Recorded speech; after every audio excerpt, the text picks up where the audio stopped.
Quand je suis allé en Afrique noire, en Casamance, pour amener cette méthode à la demande d'une ONG africaine, quand on était dans les cases et qu'on discutait avec les paysans de ma méthode, déjà qu'un blanc fasse du riz, soit un producteur de riz, pour eux c'était bizarre, quoi. Un blanc ça fait pas du riz, un blanc ça fait plein de choses mais pas du riz.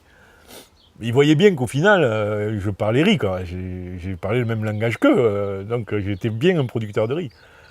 Et quand je leur racontais la méthode, je voyais auprès de ces populations qui n'ont que leurs yeux pour pleurer, hein, ils n'ont rien, hein, vraiment strictement rien, aucune modernité, ils produisent, ils travaillent le riz comme on travaillait le riz il y a 5 siècles, quoi. Hein.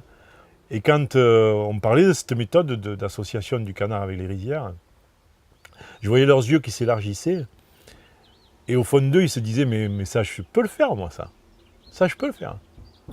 Et là, ça a été une vraie rencontre. Immédiatement, ces gens se sont dit, mais je peux moi aussi devenir un agriculteur comme lui. Il n'y a pas de différence, il n'y a plus de frontières. Il n'y a pas de blanc, il n'y a pas de noir. Et d'ailleurs, il y en a un vieux, on était dans la case, tout ça, il me tape sur la cuisse, il me dit, toi, tu ne dois pas être un blanc normal. Il me dit, tu dois être un toubab noir. Toubab, c'est blanc en africain. Et j'ai trouvé ça très touchant parce que, quelque part, ça voulait dire qu'on se confondait, on était frères de riz, quoi. Voilà.